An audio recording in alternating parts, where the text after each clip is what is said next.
The financials are solid, and their growth trajectory is impressive, Gavin, my beta reported, sliding a tablet across my desk. The screen displayed the sleek logo of Out of the Shadows.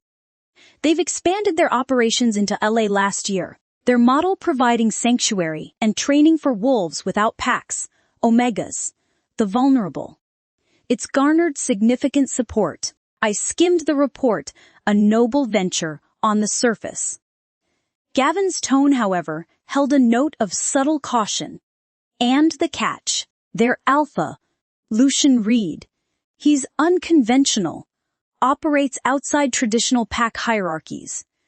There are whispers he's poaching members from established packs by offering what they lack acceptance. For those their own families shun. The name meant nothing to me, but the description ignited a cold, familiar spark of irritation. The idea that inherent weaknesses could be so easily solved was naive. If it were that simple, Edward Lockwood, with all his resources and desperation to fix his flawed daughter, would have found a solution for Serafina years ago. Serafina. The thought of my ex-wife was a persistent, aggravating thorn lately. She hadn't reached out to anyone since that day at the hospital.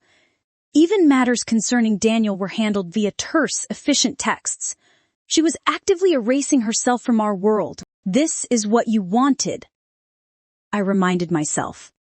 A clean break, a clear path forward with Celeste, uncomplicated by the shadow of a marriage that should never have been. Yet, every night when I closed my eyes, my mind conjured the attack with horrifying clarity. I hadn't been there, but my alpha instincts supplied the details with cruel precision. The shatter of glass, the metallic scent of her blood on the night air, the paralyzing fear she must have felt. When the rogue's claws had reached for her throat, in my mind's eye, my own breath had seized. Every primal instinct I possessed had roared to protect her. My ex-wife, my son's mother, the mate I'd never claimed, and I had been useless. Then another shadow had intervened. I should have been grateful to the stranger for tearing the rogue apart. I should have thanked the moon goddess that he'd reached her in time.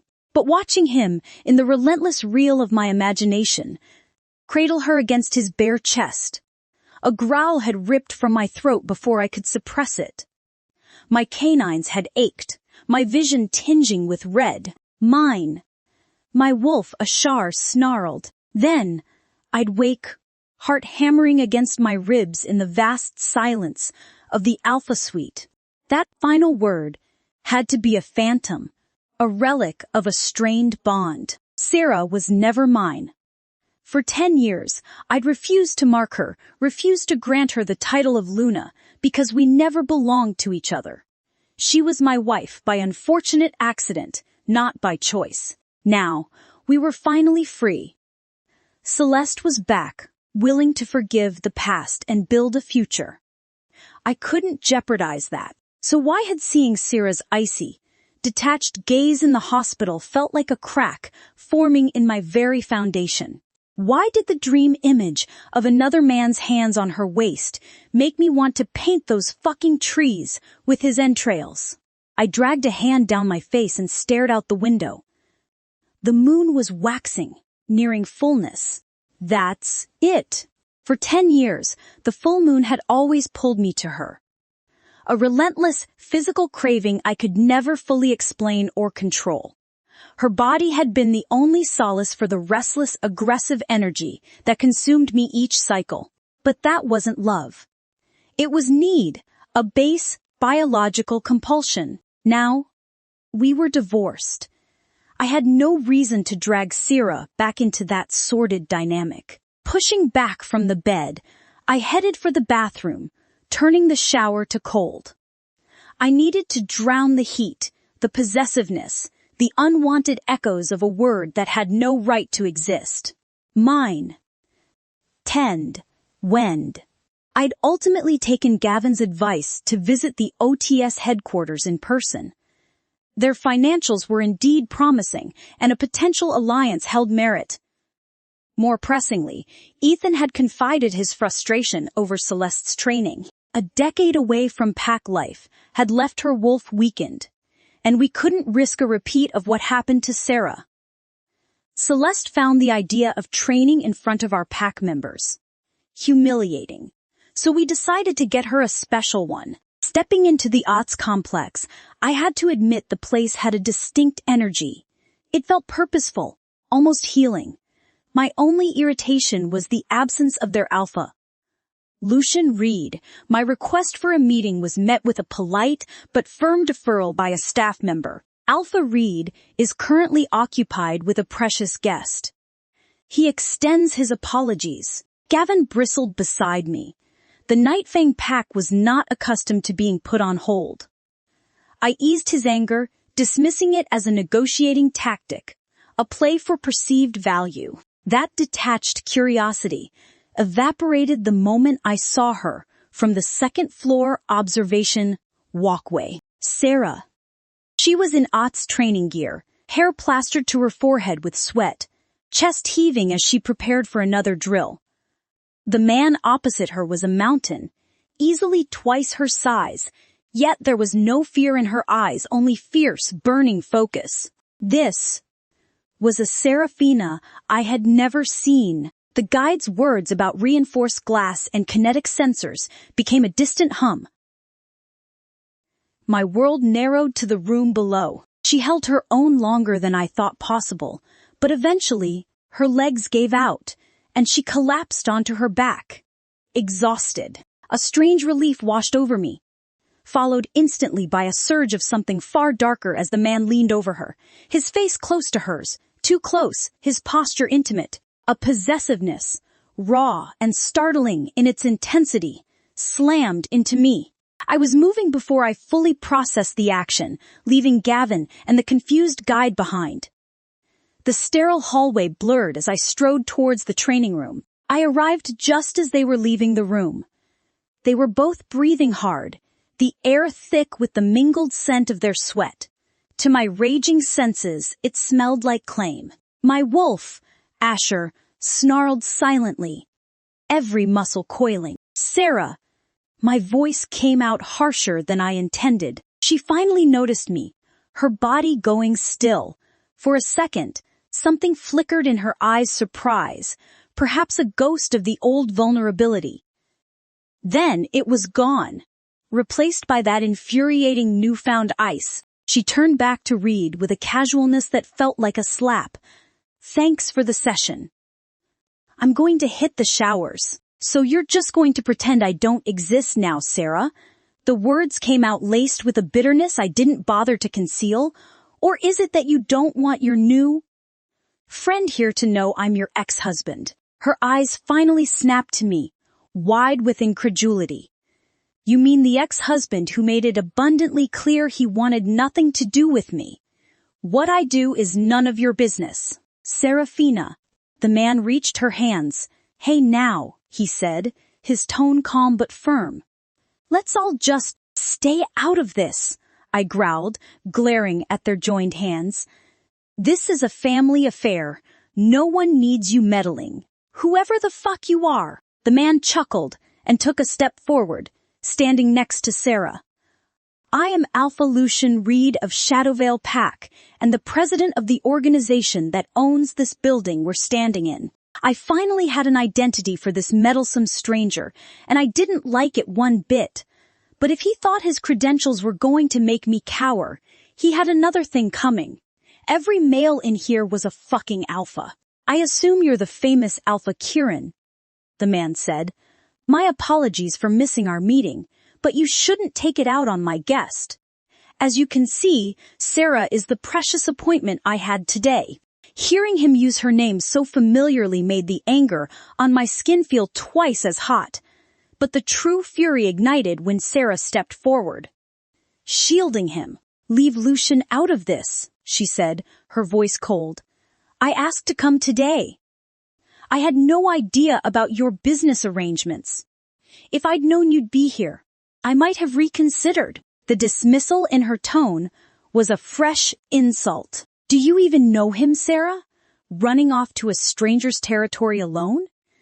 Did you learn nothing from the woods? If you don't value your own life, think of Daniel. Do you want him to lose his mother? The words were out, harsh and cruel, before I could stop them. I saw the immediate impact. Her eyes widened, the familiar flash of heartbreak I'd caused so many times flickering within them. Then her expression hardened, her gaze turning to shards of ice. "How dare you?" she whispered, the words sharp as blades. "How dare you bring up that night?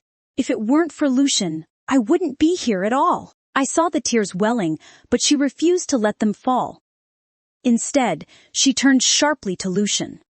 "I'm sorry, I have to go." Then, she was striding past me, heading for the exit, for the parking lot. Lucian moved to follow her. My feet felt rooted to the spot, heavy as stone. The ghost of her shattered expression hung in the air between us, and for the first time in a decade, I had no idea what to do next. I fled to the parking lot, hating the hot tears that streaked down my face. Kieran was unbelievable. He asked for the divorce. Why was he acting like a jealous husband who'd caught his wife in an affair? If he was here on business, he knew exactly what Ots was. Yet he'd painted me as some desperate, foolish woman throwing herself at a stranger. Had he considered even for a second the rumors he'd just ignited? How his public display of that kind of guess would fuel whispers if I ever did join Ots. Then again, he never cared. As long as the whispers didn't touch him, he never cared how many nights I cried myself to sleep. Maybe I shouldn't have come here at all. Then, a firm, warm hand caught my arm. "Sarah." Lucian's voice was surprisingly gentle. I tried to turn away, not wanting him to see the tears. The wolves he took in were strong, resilient souls. Not broken, fragile things like me. "I'm sorry, Lucian. I didn't mean to cause a scene." My voice hitched. "If this is too much trouble, Serafina." His tone shifted, firm, but not unkind. He turned me to face him, his thumbs brushing the wetness from my cheeks. "This isn't your fault. I invited you here so you'd have a place where you don't have to face that kind of treatment alone. Do I really belong here?" The question was small, the voice of the girl who'd spent a lifetime being told she didn't. "You absolutely do," Lucian said, a confident smile touching his lips. "Think about your session today. You're far stronger than you believe. Don't let anyone else's issues define your worth, especially not an ex-husband with poor timing and worse manners. But Kieran, your business with him is in the very preliminary stages, and as the director of OTS, I have the right to decline partnerships with individuals who show disrespect to our members. We don't need the Nightfang pack." His gaze was steady, reassuring. "Remember, Sarah, if you need anything, Sarah, and I mean absolutely anything, don't hesitate to reach out. I am here for you." My chest warmed. When was the last time I had someone in my corner the way Lucian was? "I'll keep that in mind." "Thank you, Lucian," I said. He beamed. "I look forward to our next session." I groaned, my whole body protesting with me. "Just kill me here and now," Lucian laughed. "That would defeat the whole point now, wouldn't it?" "Sabin. Chi?" I found myself humming on the drive home, Lucian's words a steady, warm ember in my chest. It was the first genuinely good mood I'd had in. I couldn't remember how long. I stopped for groceries, then busied myself preparing dinner, the familiar routine a comforting anchor as I waited for Daniel to get home from school.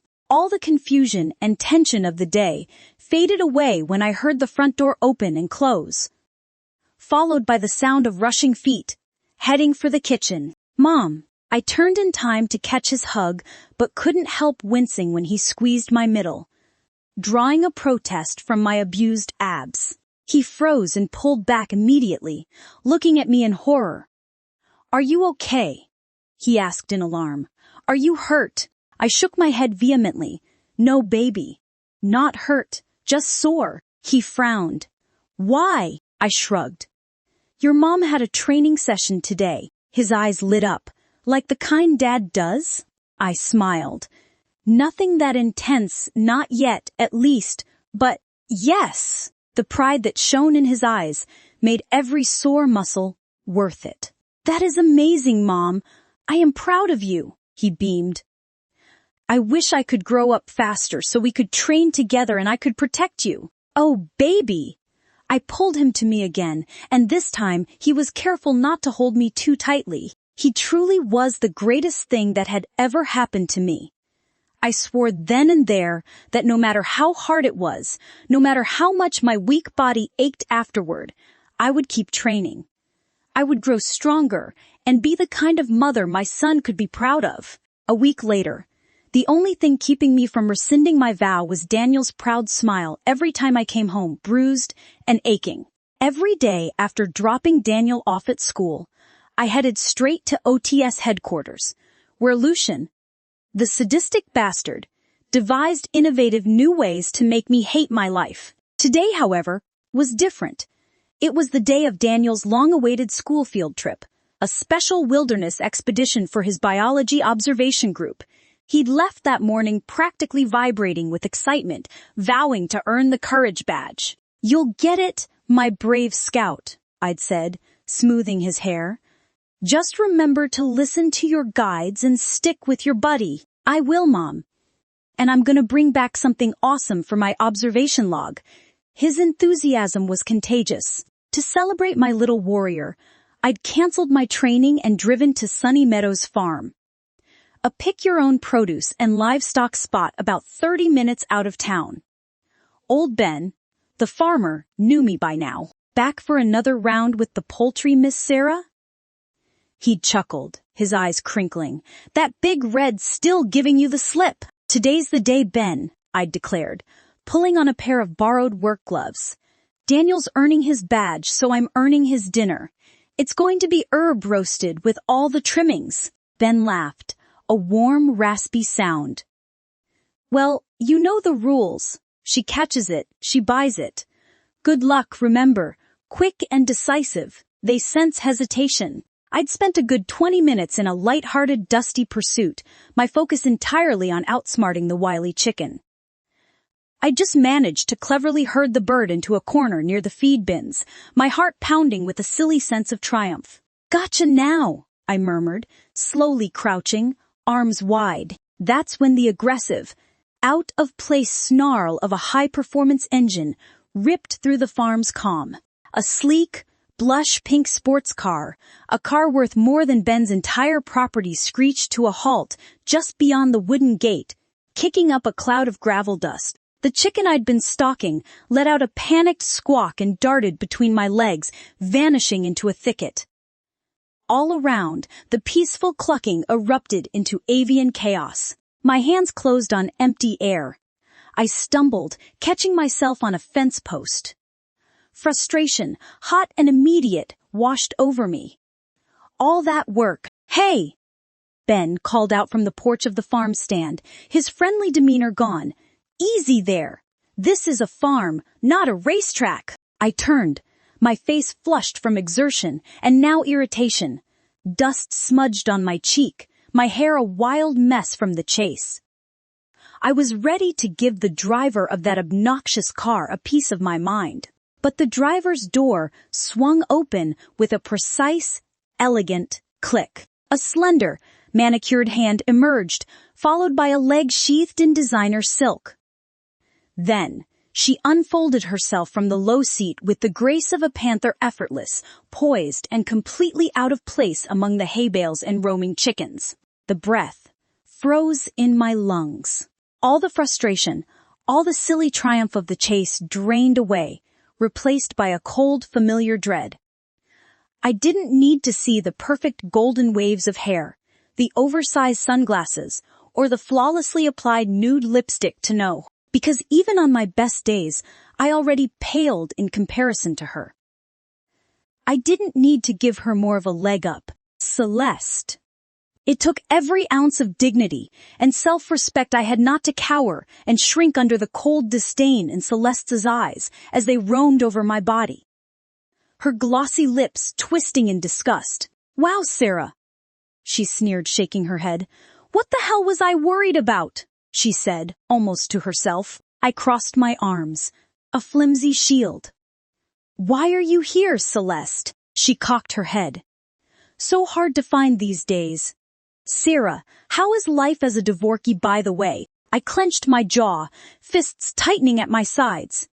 "I believe I was clear about us not needing to meet again, and I don't buy for a second that you drove all this way just to sneer and wrinkle your nose." "What do you want?" Her eyes swept over the chicken coop with palpable disgust.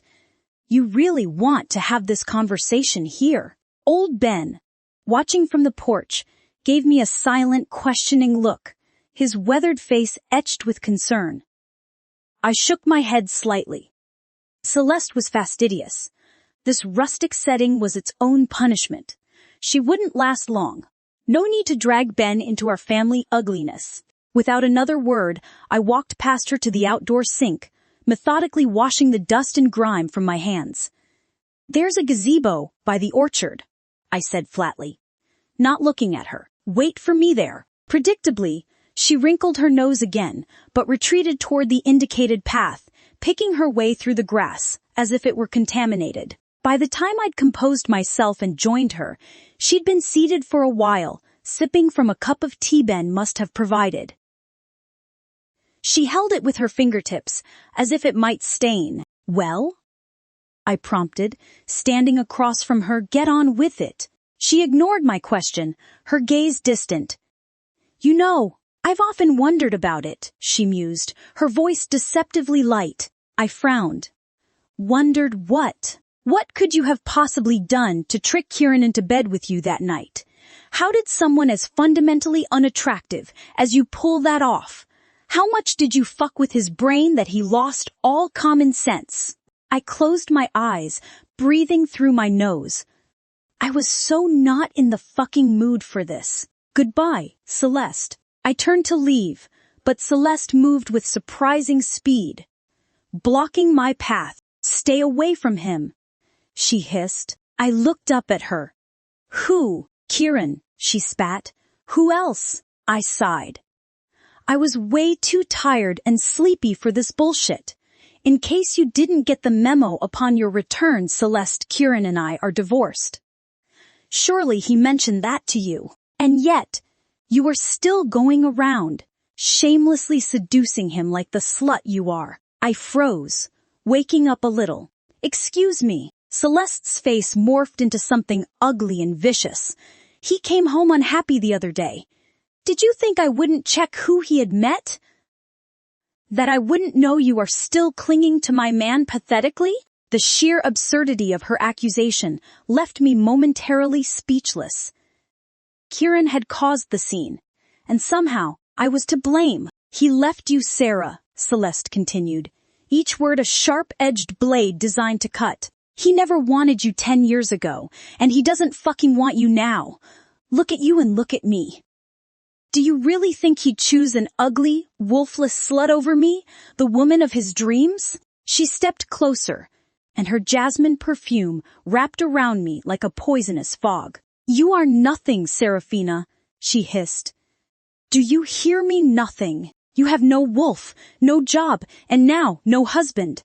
You will never amount to anything. Your destiny is to sit on the sidelines forever and watch me rightfully take my place as Kieran's mate, his wife, his Luna." I'd be lying if I said those words of hers didn't sting me deeply.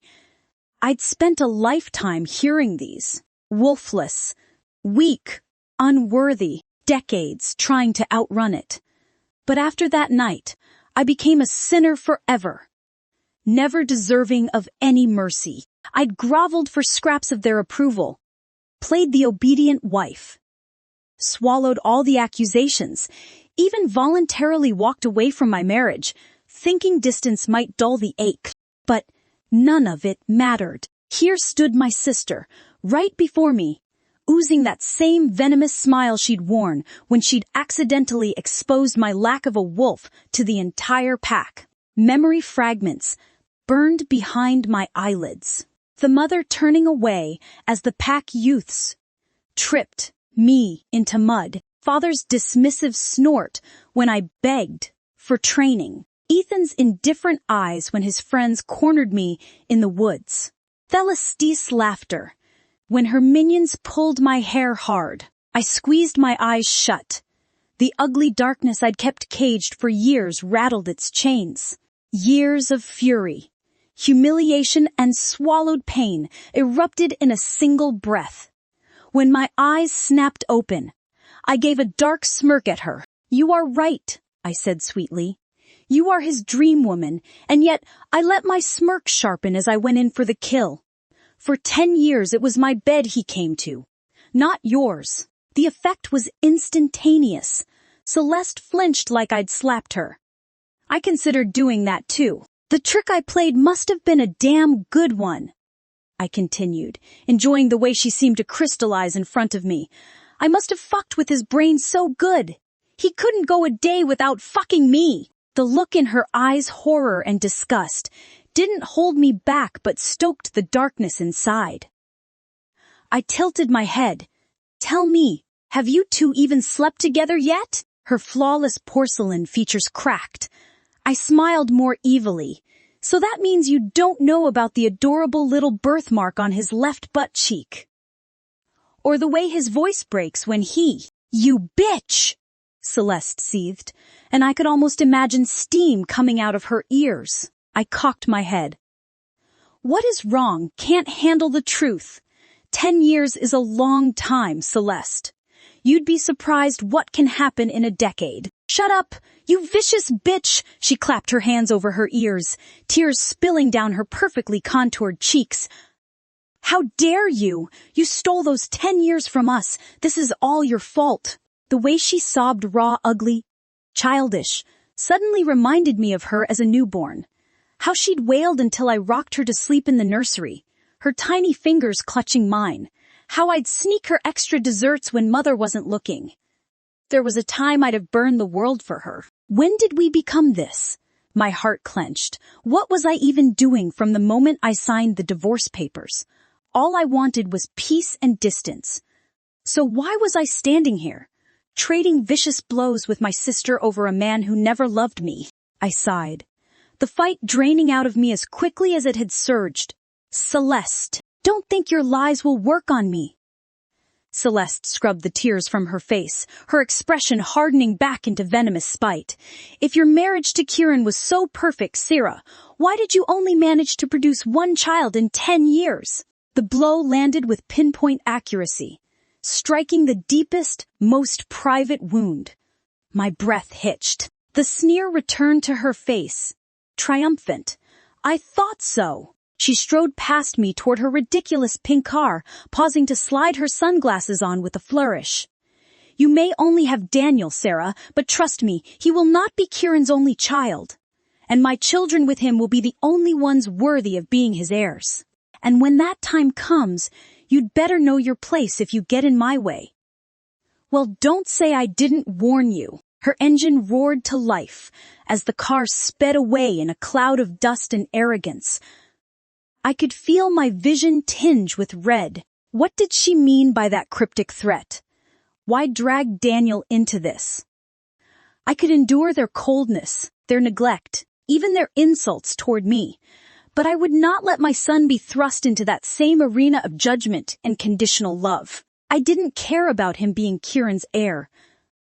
I just wanted him safe, healthy, and happy. A desperate clawing need to hear Daniel's voice seized me.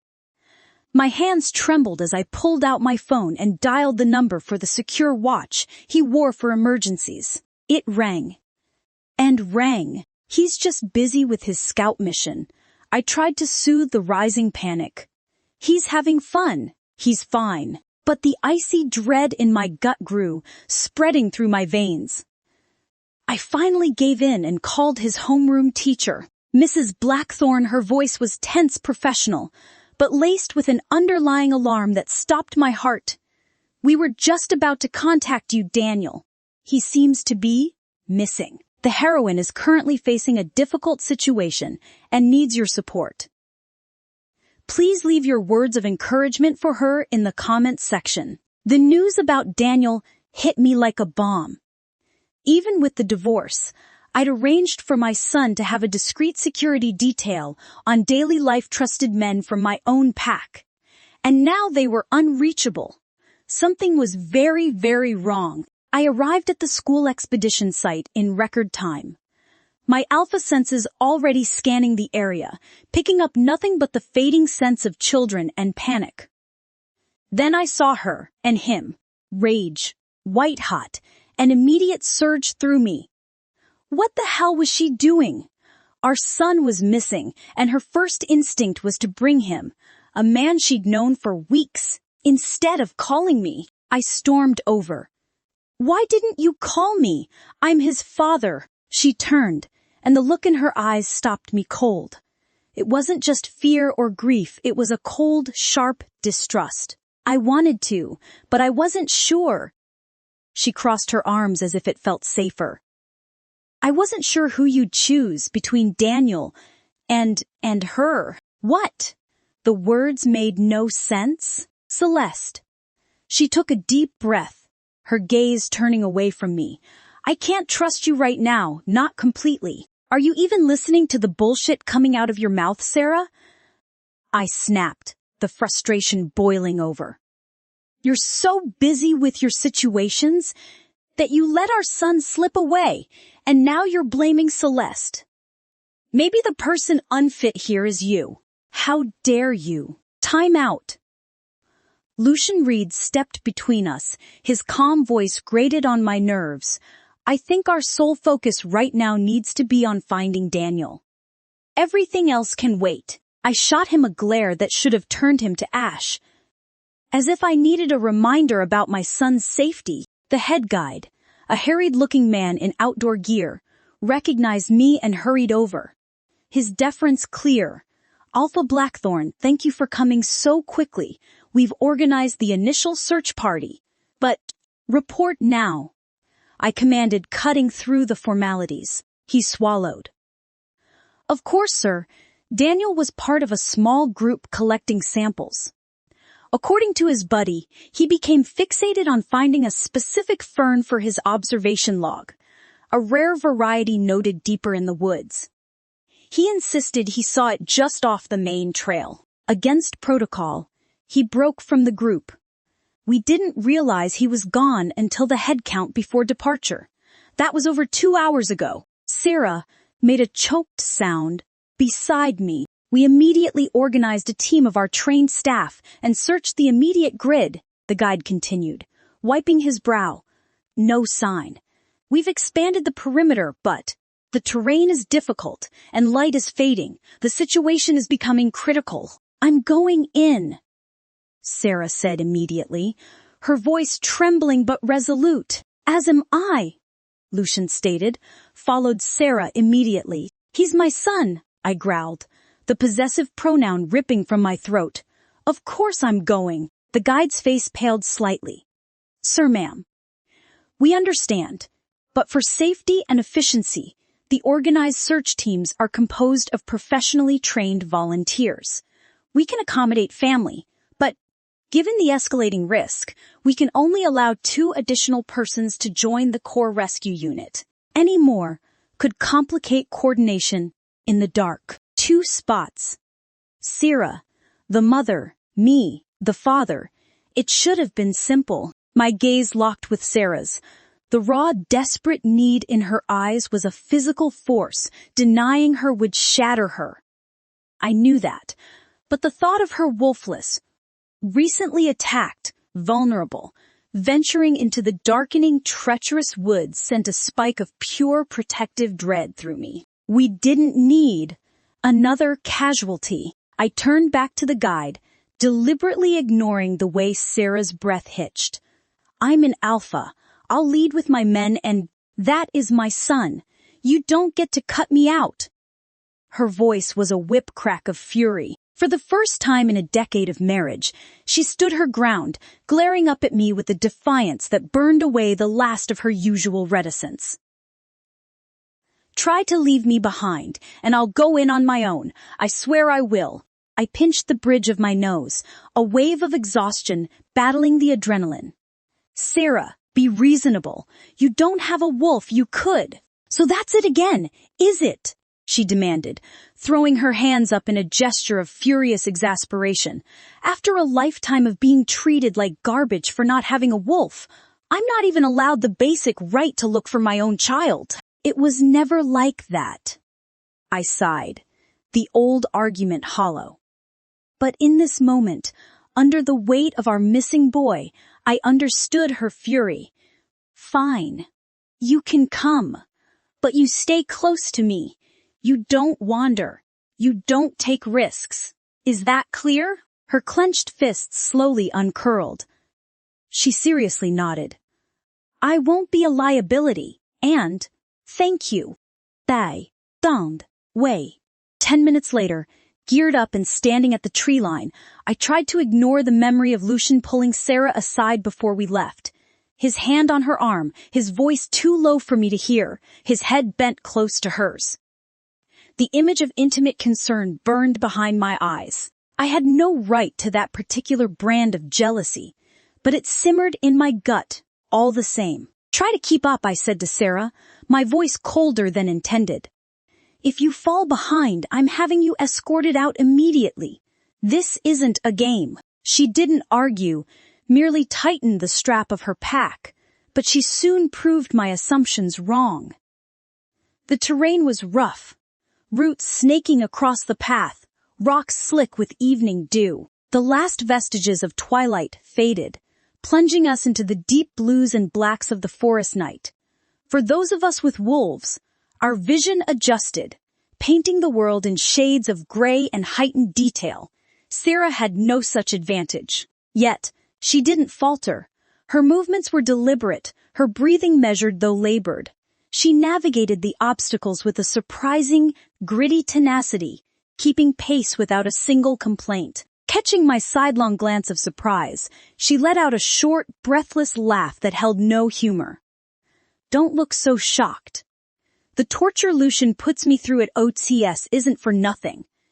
She pushed a low-hanging branch aside with more force than necessary. Besides, my son is waiting.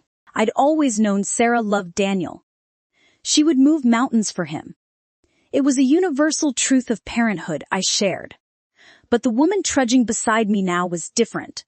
Stripped of the fine clothes and quiet deference, she was all raw, stubborn will. She looked exhausted, disheveled, and more formidable than I'd ever seen her. Then she stopped dead. Her head tilted, her focus narrowing on a patch of ferns off the trail. She moved toward it, her movements suddenly precise. "Kieran," she whispered, her voice taut with hope. She bent down, and when she straightened, a small, mud-smeared object was clutched in her gloved hand. Daniel's glove! My own heart slammed against my ribs. A sign he was here. "Good eye," I said, the praise automatic as I moved to join her, to examine it. The thought had barely formed when the world shattered. A soft, wet thud cut through the forest silence, horribly out of place. Sarah's body jerked violently. A small, choked sound escaped her, not a scream but a gasp of pure, startled impact. Time seemed to warp.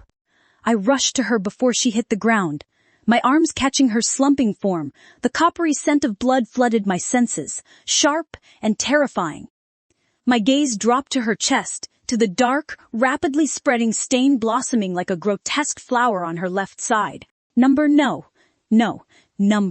She got shot. The scent of Seraphina's blood still haunted me. I couldn't purge that scene.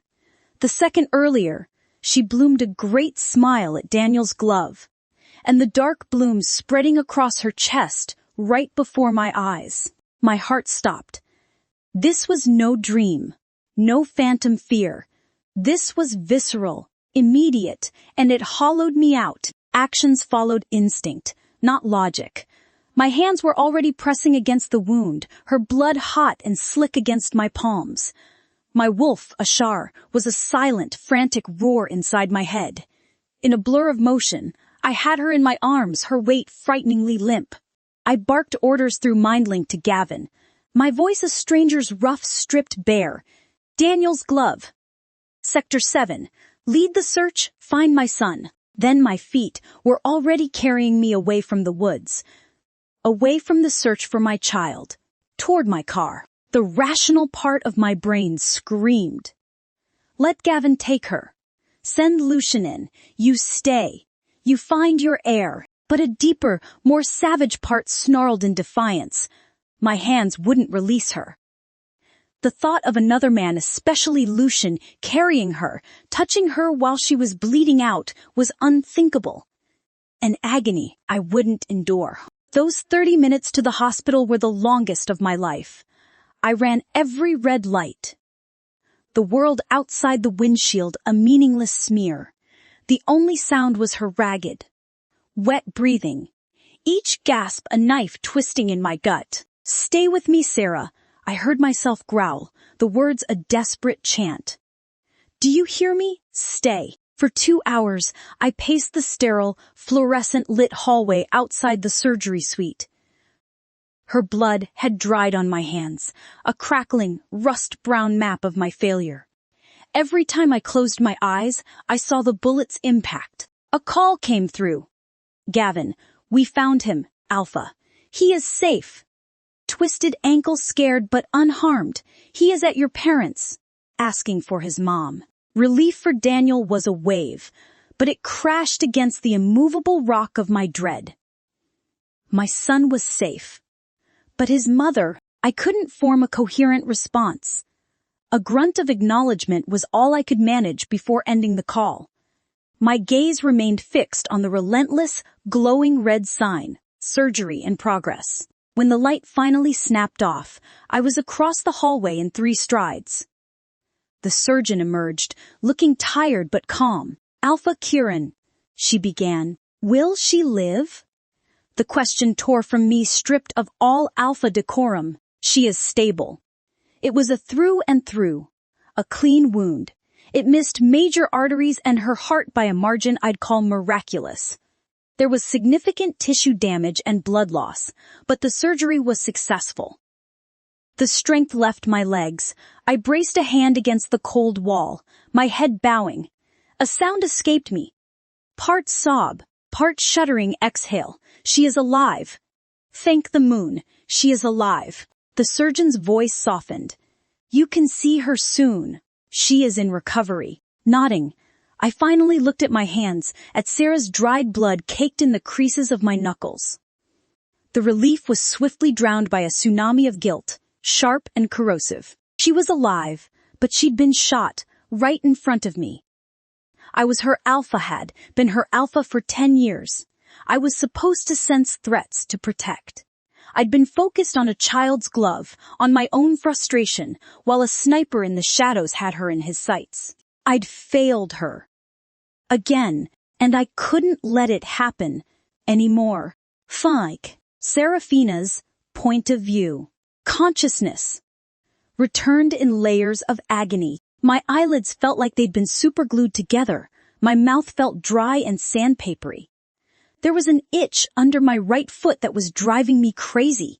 And, oh yeah, the god-awful, brain-fogging bitch of a pain that weighed on my chest. I woke up with a gasp, but that only tripled the pure agony radiating through my torso from where I'd been. Oh gods! I'd been fucking shot. Shit, Sarah? That voice, rough with exhaustion, thick with relief, tugged my attention sideways. It took monumental effort, but I turned my head just enough to see. K. His name dissolved into a pained groan and a throbbing in my chest that was not worth it. Hey, it is okay. His voice was a caress against my throbbing muscles, softer than I'd ever heard it. Kieran Blackthorne knelt beside my bed, my hand clutched between both of his. His lips brushed my knuckles, his exhale shuddering like he'd been drowning. Dark circles bruised his eyes. His hair stood in chaotic peaks as if he'd spent days dragging fingers through it. He looked wrecked. That is it, he murmured. Thank you for waking up. The crack in those last words would have made my eyes widen. If they didn't weigh 1,000 pounds each, between the bullet wound and Kieran's inexplicable bedside vigil. I wasn't sure which was more shocking. The door opened then, bringing in external chatter from the hospital corridor before it faded as the door closed. A man in a white coat smiled kindly at me from the doorway. He had a name tag on, but I couldn't read what it said. Mrs. Blackthorne. He beamed at me. Well done, huh? Miss. Once again, my tongue hadn't quite woken up, and I couldn't correct his mistake. You were quite lucky, Serafina, the doctor said, adjusting his clipboard. That silver bullet should have killed you. But without a wolf's accelerated metabolism, the poison spread more slowly. What would have slaughtered a full-blooded werewolf? Merely, severely wounded you. I mentally scoffed at the irony that the inhibition that had been a source of pain and ridicule my whole life had saved me. The doctor moved closer and began performing routine checks, flashing a light into my eyes, checking my blood pressure and oxygen saturation, and performing a number of other procedures I was too tired to follow. Everything looks good, he declared when he was done, and Kieran exhaled in relief. The hard part's over, the doctor continued, but your human biology means a longer recovery. No wolf healing for you. I managed a faint nod. I was alive by some miracle. No way was I going to bitch about the fact that it would take me a while to heal. The fog in my brain was beginning to clear slowly but surely. And the gravity of the situation fell heavily on me. Someone had shot me with silver while we were looking for Daniel. What did that mean? Hey! Kieran's hand enveloped mine, his thumb brushing my knuckles. You are safe now. I am not going anywhere, his jaw clenched.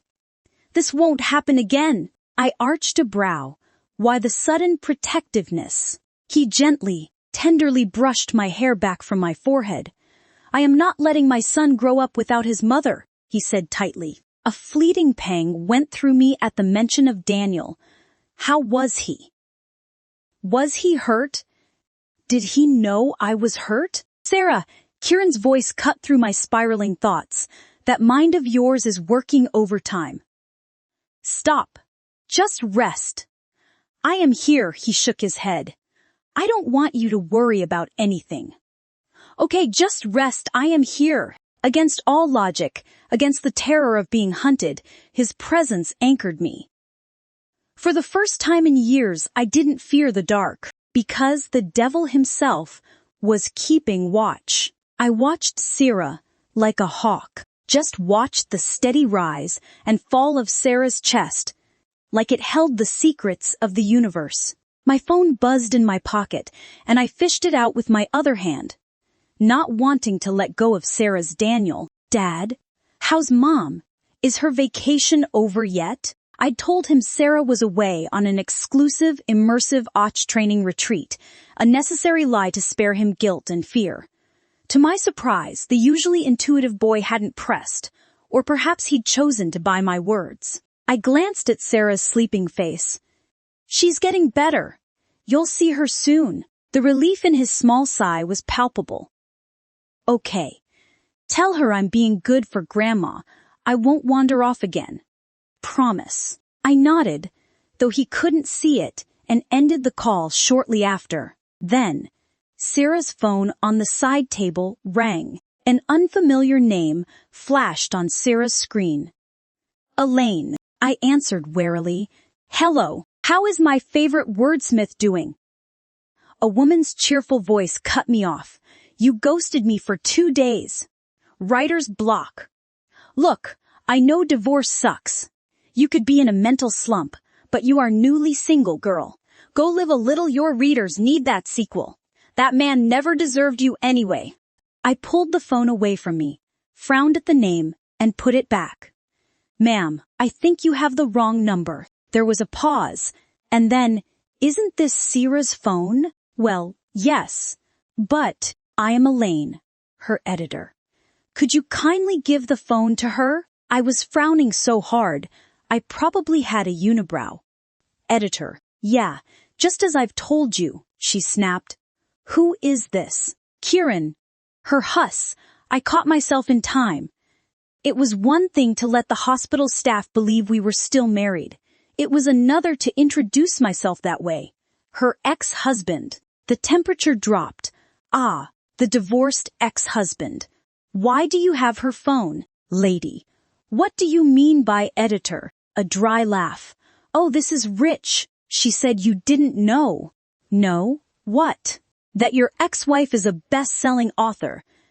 That she has sold 500,000 books worldwide under a pen name. My mouth fell open, and I glanced at Sarah sleeping peacefully, unaware of the bomb that had just been dropped on my head. She was an author? What the fuck? I'd vaguely wondered why she never asked for money, but I chalked it up to the fact that she subsisted off the Lockwood family funds and never thought of it twice. All those hours she'd spent locked in her room. She hadn't been hiding. She'd been writing, building a career for herself. Elaine's voice sharpened. Now that I've satisfied your curiosity, put Sarah on. She is unavailable. What does that mean? I exhaled. She is in the hospital. There was an incident. Elaine gasped. Oh, poor Sarah. Is she okay? Can I come to see her? She will be. My grip tightened on the phone. But no visitors yet. Take care of her, Kieran. Elaine's tone held a warning. I looked at the woman who'd been my wife for 10 years. The woman I'd never truly known. I swallowed. Yeah, I will. After I hung up, I grabbed my phone and typed out Sarah's pen name into my Google search. My jaw dropped at the results. She went by only Serafina, neither Blackthorn nor Lockwood, and over the past decade, she'd published more than 10 books. A 4.6-star average. A devoted fan base. My breath left me in a rush, guilt curdling in my chest. I turned to look at her, sleeping soundly in the hospital bed. How isolated from me had she felt that she'd kept this part of her hidden? We'd shared a life, a child, and yet we'd truly been strangers all these years. The walls of the room suddenly felt too close, the air too thick. I needed to get out. Sigh. Wet. Serafina's point of view. I'd been wrong. When I clawed my way back to consciousness, the space beside my bed was empty. No brooding alpha. No Kieran. It was his beta, Gavin, who occupied the chair by my bedside. Without the formal title of Kieran's Luna, I'd never been included in official pack affairs. So, Gavin and I were, at best, nodding acquaintances. But I knew I could trust him. He was one of the few in the pack who'd never looked at me with pity or scorn. Daniel adored him. You are awake, Gavin noted, his movements efficient as he adjusted the bed to a more comfortable angle. I murmured my thanks, but my gaze kept drifting to the door. He seemed to read my thoughts. The Alpha had to attend to some critical pack business. He has delayed it for 2 days already. I nodded, the gesture feeling heavy. What could I say? Kieran and I were divorced. I was never a priority when we were married. Was I supposed to hope he'd drop everything for me now? Daniel. My voice was a rusty croak. My boy must be terrified, not seeing me for days. Gavin placed a cup of water with a straw within my reach. He is doing well with his grandparents.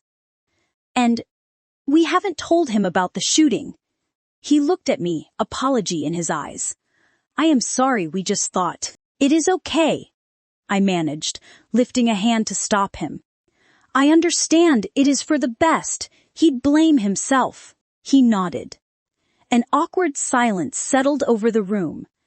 Gavin and I truly weren't close. He cleared his throat. I can fetch Ethan. He rushed over as soon as we knew you were awake. No, I said, the refusal instinctive and sharp. My fingers tightened on the sheets. I couldn't forget the image of Ethan, eyes blazing with fury at the hospital after Father's death, vowing to ruin whatever shred of happiness I had left. I doubted seeing him would aid my recovery. Understood, Gavin replied smoothly. Actually, there is another visitor waiting, Celeste. I felt every internal door slam shut instantly. Send her away. I hadn't forgotten her taunts at the farm, the way she'd so casually threatened my child's future. She'd probably be delighted if I never left this bed. But before he could argue, the door swung open. A nurse peeking in. "Miss Serafina, you have a friend here to see you." A tall figure stepped into view behind her, carrying a simple basket of fruit. My first genuine smile of the day broke through. "Lucian." I shrugged my jacket on the moment the council meeting adjourned, already moving toward the hospital. My wolf was gnawing at my ribs. I'd been gone too long. I needed to be at Sierra's side. I promised her. The drive to the hospital was a blur of growling engines and worse scenarios. Had she woken in pain? Had she asked for me? I took the stairs 2 at a time, my pulse a frantic drumbeat in my ears, only to pull up short at the sight outside her door. Gavin, who I'd explicitly instructed to stay inside the room, was standing guard in the hallway. "I told you to stay with her." He shrugged, unperturbed. "She has a visitor." I frowned. "Who?" "Lucian. Read." My body moved before my mind could catch up, and I drew open the door to Sarah's room. The first thing that hit my ears was laughter. Sweet and musical. "Stop!" Sarah was saying amidst fits of giggles. "You are going to make me tear a stitch." I froze for a second, stunned by the look of pure joy on her face as she threw her head back against the pillows, giggling uncontrollably at whatever Lucian fucking Reed said. Then her eyes met mine across the room, and she froze too. And, like someone drawing blinds to keep the sun away, her entire expression shuddered. Her smile faded. "What the hell? Really, Sarah? I've been here for 2 days while you dance with death, and you look at me like that."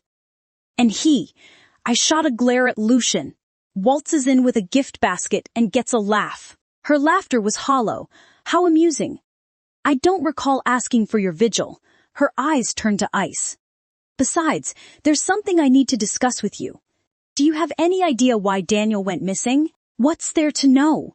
He wandered off, twisted his ankle. "He's learned his lesson. My parents are watching him, and I'll make damn sure it never happens again." "Daniel isn't that reckless. Not unless someone told him," she retorted, her agitation making her wince as the movement pulled at her wounds.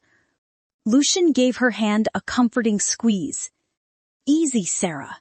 Don't strain yourself. You're still healing." I stared at where his hand held hers, and I swore I heard my wolf snarl. "Kieran, I need to ask you, have you allowed Celeste to see Daniel privately? What are you on about now? Back to blaming Celeste for everything." I stared at her, incredulous. So she hadn't changed after all this time. She still projected her jealousy onto every situation. Yes. Celeste suggested meeting Daniel formally, but I told her the timing wasn't right. She accepted that. She's been nothing but understanding. "Sarah, what more do you want?" "And you just believe her, because she said so." "How can you be sure?" I didn't understand why she was spiraling into this hysteria. "Enough. She is to be my Luna. Wanting to meet my son is hardly a crime. Besides, by blood, she's Daniel's." My words were cut off by a sharp knock at the door. "Enter," I barked, hoping whoever it was would further derail this madness. The door drew open, and Gavin, my beta, strode in all military precision. His gaze swept over Lucian's hand clutching Sarah's fuck, and landed on me like none of it mattered. "Alpha." He stretched out a thin brown envelope to me. "Here are the results of the investigation." Sarah's nails dug into the sheets. "Take your pack business elsewhere." I couldn't resist snapping back at her. "It is your business." She frowned. "What?" Ignoring her, I pulled out the single document in the envelope. Gavin narrated as my eyes skimmed the document. "We found the casing of the bullet that Serafina was shot with." I heard Sarah's breath hitch. "As you suspected, They had the same markings that we found on the bodies of the dead rogue after the attack. What does that mean? Sarah asked softly. I turned to her, and whatever compassion I felt for her evaporated at the sight of Lucian, still fucking holding her hand. Gavin looked at me, silently asking for permission. And I nodded.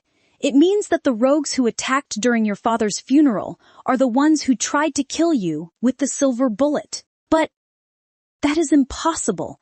Her whole body trembled, and I had to make a conscious effort not to race across the room and gather her in my arms. I haven't been a Lockwood in years. Her whispered words cut deeper than any blade. You may not wear the Lockwood name now, Sarah. I tightened my jaw. But you can never deny your blood, and this proves Celeste has nothing to do with it. Why would she consort with the scum who killed our father? This makes no sense. She shook her head, refusing to accept it. Are you sure you got it right? Her gaze snapped to Gavin. Even if they wanted a Lockwood, why target me? To the Lockwoods, I am nobody. Silver casing, matching striations. Gavin's tone was clinical, no bullshit. Even if Sarah didn't know him well, everyone understood my beta didn't lie. This wasn't random. They were waiting for you. A fractured sound escaped her. Half frustration, half fear. Every instinct in me howled to close the distance, drag her against my chest. But Lucian moved first. I'll keep you safe, Sarah. His interruption made my fangs throb. Otz has top-tier security over my dead body. The growl tore from me before I could stop it. My son and his mother remain under my protection. Is that so? Lucian's polished facade finally cracked, revealing something razor-edged. Then explain why Sarah's lying in a hospital bed again. The accusation in his eyes lit a fire in my blood. Who the fuck did he think he was? Judging me. The air crackled with the clash of two alphas, and with just one move, I would have lunged to rip out Lucian's throat. Daniel! Sarah's gasp shattered our standoff, slapping her hand over her mouth. Her gaze snapped to mine. And for the first time since I'd entered, her eyes held something other than icy disdain, raw primal fear. What if they go after him next? We have to protect him. For a brief second, our eyes locked, and an understanding passed between us. We weren't exes or enemies, just two parents with one goal, protecting our pup. I swallowed hard, my mind racing through contingency plans. I knew what I had to say next would shatter this fragile truce. I can have my parents take him to. My jaw snapped shut from divulging the location of my private island because Lucian was still in the room, and no matter how lax Sarah had let herself become with him, I didn't trust him one fucking bit. What? I suspected that if not for her injuries, that one word would have been roared at me. As it was, it came out as a raspy shudder that clawed at my instincts. I sighed. It is for the best, Sarah. He'll be safe. You are not stealing my son. Her IV line trembled with her fury. Our divorce agreement was clear. This isn't about custody. I barely restrained myself from slamming a fist into the wall. It is about keeping him alive. Her eyes glowed with that stubborn fire I knew too well. Then we'll protect him together. He is not leaving me. The monitor's frantic beeping underscored what we both knew. Neither of us would back down. Not when it came to our son. And what if Daniel had been with you in the wood? I took a threatening step forward, my voice dropping to a dangerous rumble. You survived because you are human, but our son, a single silver bullet. Sarah's breath hitched, her whimpers slicing through me like claws. Every muscle in my body tensed to go to her, until Lucian's damned fingers brushed her cheek, catching that traitorous tear. My hands fisted so hard my claws pierced my palms.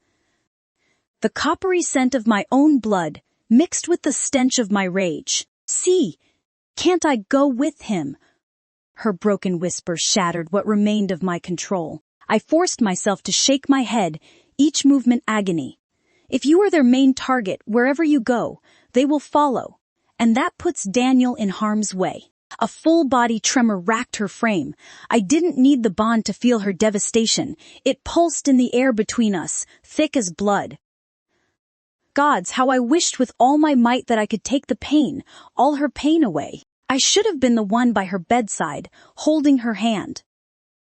I was the only one who could understand the anguish of being separated from your child. Not some polished outsider who'd never spent nights aching for his child's scent. Least of all, fucking Lucian Reed. I never imagined a day would come when I'd have to send my son 1,000 miles away. Or that it would come this soon.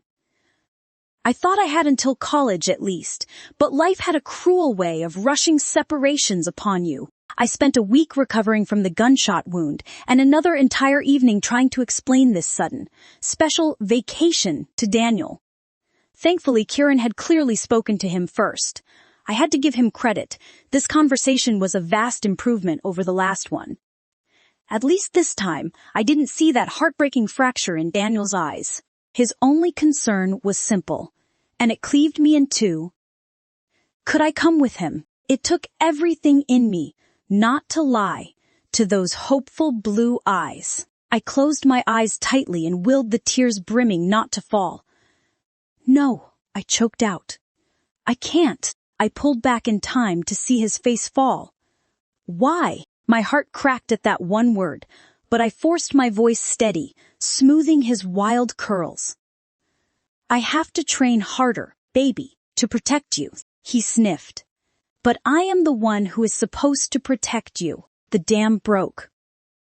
I gathered him close, squeezing my tears back before they soaked into his hair. I made a smile as I held his face again. I know, my love, and you're the best protector I could ever ask for. But how amazing would it be if we could protect each other? He managed a small smile. I guess so. He was quiet for a moment, his little mind working.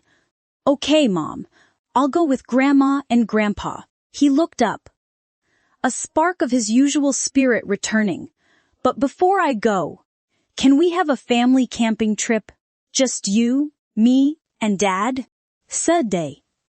Ombise. And so, here we were, surrounded by enough gear for a family of 3. The bitter irony wasn't lost on me. This was our first real family outing. In the past, it was either me and Daniel or Kieran taking him to Blackthorn or Lockwood gatherings. Never 3 as a unit. Daniel, like a young wolf pup finally set free, bounded across the clearing with unrestrained joy, his laughter echoing against the pines. I busied myself laying out the picnic blanket and his favorite snacks, but my eyes remained tethered to him. Even with Kieran's alpha, assured promise that he doubled the security perimeter, the cold vines of the last incident still constricted my heart. Daniel, however, possessed his own unique magic. He was the bridge, the sunshine cutting through the storm clouds. Mom, throw the ball, Dad. You're the goalie. Get ready, he shouted, clutching a slightly scuffed soccer ball, his face flushed with exertion and delight. When was the last time I saw him this happy? How long until the next time? The pang of his imminent departure was a fresh ache. But I quickly blinked back the sudden moisture in my eyes, forcing a bright smile. Okay, I'm coming. Today was my son's dream day. I would make it perfect. I glanced at Kieran. He was shrugging off his overly formal jacket, leaving him in a simple gray tee that stretched across the defined muscles of his arms as he moved. His gaze was fixed on our pup, and the tenderness in his eyes was something I'd never been the recipient of. And in that moment, I didn't feel jealousy. I would always be grateful that whatever animosity Kieran carried for me never spilled over to our son. So even if he never loved me, I could rest assured that he loved Daniel. He caught my look, his brow lifting slightly in question. I immediately averted my gaze, focusing on the field Daniel had designated. Kieran followed, his larger-than-life presence impossible to ignore. My foolish heart gave a traitorous little thump. Get a grip, Sarah, I chastised myself. This is for Daniel, nothing more. Mom, catch! Daniel called, kicking the ball gently toward me. I caught it, the impact a dull reminder of my healing wound, but his smile gave me strength. I turned facing Kieran, who had positioned himself between the two sticks marking the makeshift goal. Ready to be defeated, Alpha. I tried to keep my tone light, giving the ball a small toss. The corner of his mouth twitched, as if fighting a genuine smile. Give it your best shot, Sarah. Just for today, I thought, raising the ball, my eyes locked on his in a silent, fragile truce. Tomorrow, we go back to being distant exes. Time seemed to slip away in a blur of laughter and friendly competition. Alpha Kieran was a formidable goalkeeper, but with a little mother-son teamwork, we managed to score a respectable number of goals, at least enough to set a new personal record for Daniel. That was awesome, Mom. You're the best, he cried, running to high-five me, his triumphant laughter a balm to my soul. I pulled him into a tight hug, imprinting the feel of his small, solid body against mine, the sound of his joy, the bright color of his eyes, every perfect detail of this stolen, precious moment. We should have camped way sooner. With you and me, we could have totally beaten Dad and Uncle Ethan's best score. And just like that, my son's innocent words drove the painful truth home. A truth I'd almost let myself forget. For 10 years, I'd been robbed of countless moments like this with my son, with a whole family. And in the future, such moments would likely be just as rare. Or worse, Celeste would fill the space I'd left. I pushed the bitter thought down, ruffling Daniel's sweaty hair, my smile a little less bright. I think it's time for a halftime break. Hungry? I've got a few different kinds of burgers, all your favorites. Yeah. Daniel sprinted toward the picnic blanket like a small tornado, and I watched his retreating back, swallowing back the sudden surge of grief. Kieran appeared beside me, his voice carrying a note that might be guilt. Sarah, you don't have to say it, I cut in, wrapping my arms around myself as if that could ward off the ghosts of past neglect. We're divorced.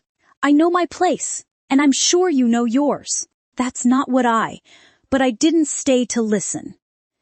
If I had, the tears threatening to spill would have ripped the fragile scab right off the old wound. We're divorced, I reminded myself fiercely. We're here to weave a beautiful dream for our son.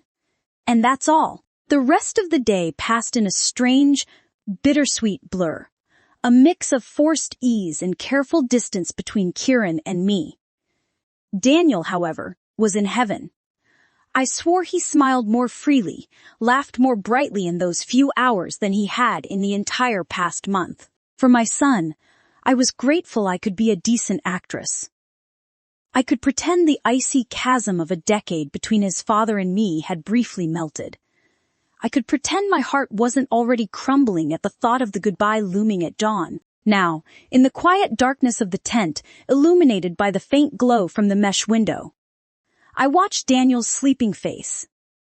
His long lashes cast tiny fans of shadow on his cheeks, a trace of a sweet smile still on his lips.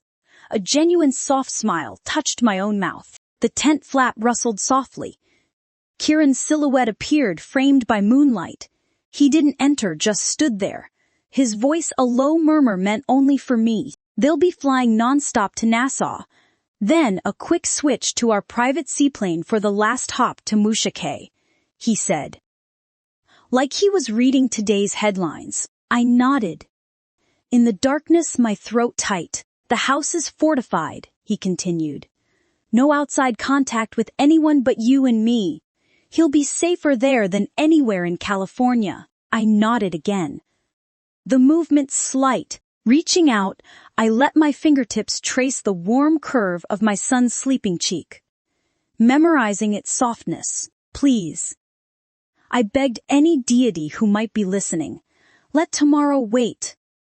Just let this dream linger a little longer. But tomorrow came anyway. I am going to miss you so much, Daniel whispered before getting into Kieran's car. Not as much as I am going to miss you, I replied shakily. I'll call you every day, I promised. And remember to be good for your grandparents. Listen to everything they tell you, okay? Daniel nodded. Then, he pulled back slightly and shrugged his backpack off. He zipped it open and pulled out something gray and fluffy. Here. He handed it to me, and my eyes widened. It was his stuffed wolf, very accurately named Wolfie, that I'd given him for his 3rd birthday. For the last 6 years, Daniel hadn't gone anywhere without Wolfie. He pressed the stuffed animal into my hands. Wolfie will stand guard over you till I come back, he said solemnly. Shit!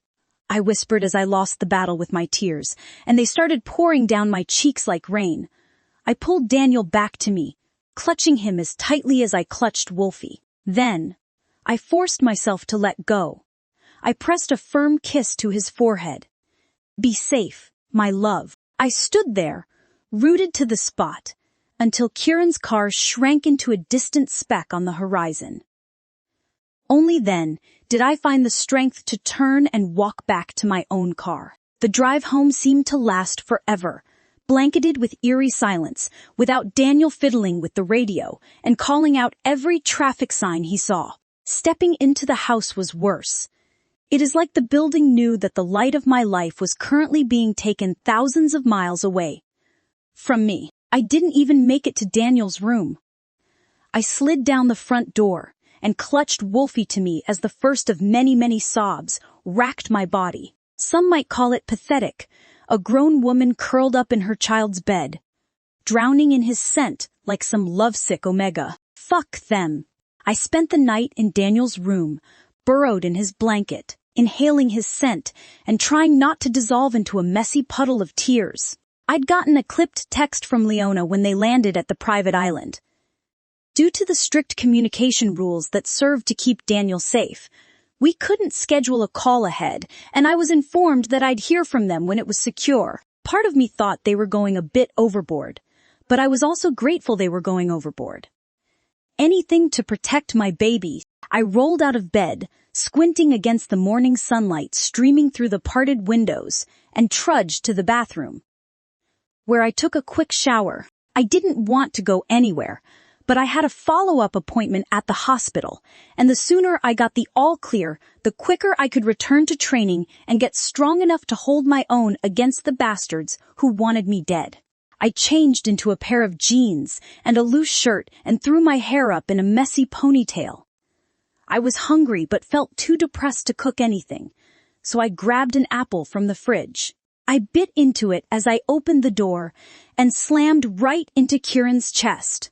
What the apple slipped from my mouth and fell. Shit. He moved faster than was humanly possible and caught the apple in his hand. He held it up to me. Here. I blinked up at him and made no move to take the apple from his hand. What? I paused, chewed the piece of fruit in my mouth, swallowed, then continued. The hell are you doing here? You blocked me, he answered, his tone accusatory. I nodded. Yeah, I did. Because normal people stop calling after the 5th time of being ignored. But you, I frowned, my eyes taking him in from head to toe. He was wearing the same black jeans and navy t-shirt he'd been wearing yesterday at the airport. His hair was tousled, a little flat at the back, and his under eyes were dark. I glanced behind him, and sure enough, his Escalade was parked beside my sedan. I frowned at Kieran. Any answer other than no is fucking ridiculous. But did you sleep in your car in front of my house? He shrugged. Taking a bite out of my apple, my eyes widened. Hey, I handed it to you. You didn't take it, he said, chewing nonchalantly. I huffed. I don't have time for this, Kieran. I have a doctor's appointment. I know. He nodded towards his car. Come on, I'll take you. My eyes blinked, struggling to process this bizarre reality. Had I woken up in some alternate universe? Since when did my estranged ex-husband give so much damn about me? First, the hospital vigil, then camping out in my driveway. And now this playing chauffeur to my checkup. What the hell had gotten into him. We'd spent 10 years as strangers in a marriage, and he was barely tolerating my presence. Now suddenly he wanted to act like some model co-parent, like all those years of icy resentment and deliberate indifference never happened. While Daniel was here, I might have cooperated for his sake. But with him away from home, I wasn't in the mood to play house. The last thing I needed was another deranged Celeste showing up at my doorstep, leaving me so rattled. I'd make reckless choices that may cost my life.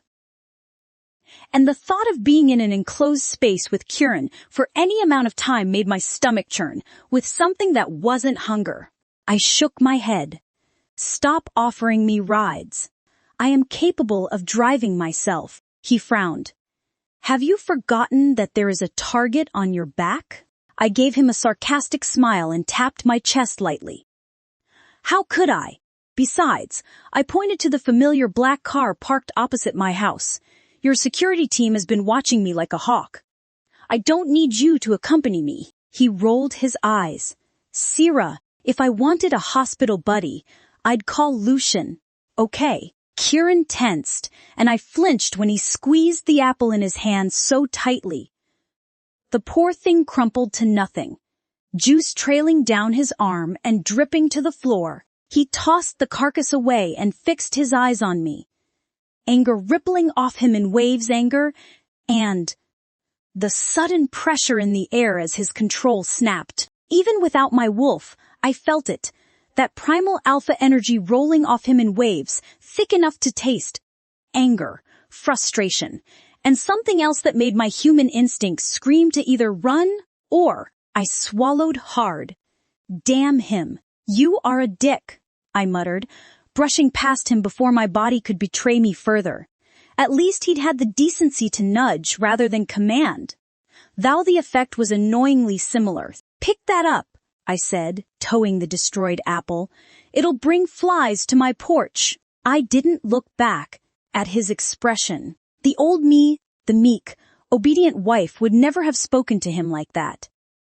But the woman I was now, she needed this small act of rebellion, needed to push back, if only to prove to myself that the traitorous flutter in my chest meant nothing. As I suspected, as soon as Kieran closed the door behind him, his spacious car suddenly felt like we were compressed into a tiny clown car, and the only air available to breathe was his own. The hospital was about a 20-minute drive from my house. Around minute 5, I commented, I thought you preferred the G-Wagon. Why have you been driving this one around? Kieran's jaw briefly clenched. It is getting cleaned. He glanced at me from the corner of his eye before continuing. Your blood stained the back seat. I nodded. Right. There was silence for one more minute before I said, Thank you. Kieran looked at me properly then, surprise blanketing his features. I cleared my throat. The doctor said if I hadn't gotten to the hospital as soon as I did, I might not have lived. So, thank you. He nodded. The rest of the drive was quiet and slightly less tense. The appointment went well. The cardiologist, whom I'd finally identified as Dr. Truman, carried out a series of basic checks, inspected the wound and removed my stitches, switched up my medication, and happily informed me that everything looked good and I was healing nicely. Kieran was leaning against the wall opposite the doctor's office when I walked out. His head was hung low, and I had to clear my throat twice before he jolted. Obviously startled awake, I cocked my head. Why on earth did you sleep outside my house last night? He frowned, and I could have sworn his neck flushed red. You had me worried when you didn't pick up my calls. What does that have to do with? Sarah. I turned towards the sound of a voice, and my face lit up. Abby. She threw her arms around me, careful not to squeeze me too tightly. Oh, it is so good to see you up and about, she gushed. I smiled. Thanks to you. Nurse Abigail had helped treat me when I'd first come to the hospital after the rogue attacks, and she'd been on night duty during my stay after getting shot. She always brought me banana pudding from the cafeteria. and when I couldn't sleep on most nights, she would stay up with me, discussing the most mundane things. Kieran hovered awkwardly while we caught up. Pain? Almost entirely gone. Aches? A little, but I've been doing those stretches you taught me. Sleep? I shrugged. May, she laughed and gave me one last hug. I have to go now, but it was so good seeing you, Sarah. I beamed. You too. She backed away, waving animatedly, and I laughed, mirroring her gesture. When she disappeared round the corner, I dropped my arms and turned to Kieran. The frown on his face had my smile slipping. What? He opened his mouth as if to answer, but immediately shut it. Nothing, come on. I followed him back out. His head was on a swivel like he was looking out for potential threats, and I noticed he walked right next to me at a weird angle, like he fully intended to put his body between me and another bullet. The drive back home was silent, and when Kieran parked in front of my house, I wasted no time in unbuckling myself. Thank you, I mumbled. Sarah, I turned to him. Yes, he looked like he was warring with what he wanted to say, but finally, he spoke. I don't get it. I felt like I would regret my question. Get what? You were so friendly with that nurse at the hospital. You are the most amazing mom to Daniel and Lucian. His jaw flexed. You treat him like he is a fucking rock star. I raised a brow. Your point. Why are you so mean to Celeste? I couldn't help the snort that escaped me. There it was. That same tired refrain. What? Are we in kindergarten now? I met Kieran's gaze head-on, wrapping my bitterness in layers of sarcasm. Celeste's dad wants to know why the mean girl in her class is yanking on her pigtails. Kieran's face tightened. It is not funny. No, it is. And you know what else is funny? What? The fact that I caught myself in time. I could tell Kieran everything, from Celeste showing up at the farm and practically calling me a slut to threatening my son's place when I was actively trying to stay out of their lives. But what would be the point? They never listened to me. Every damn time Celeste and I clashed, I was automatically the villain. Her words were gospel, her actions beyond reproach, while I, the pathetic, wolf-less reject, was forever scheming to hurt their precious princess. No matter what I said, Kieran would only be on Celeste's side. He would never believe that she could be the bad guy, not the perfect love of his life. Forget it, I mumbled, opening the door. Tell her to stay out of my way and I'll stay out of hers. Everyone's happy then. Wait, I groaned. What now? He rolled his eyes and reached into the backseat.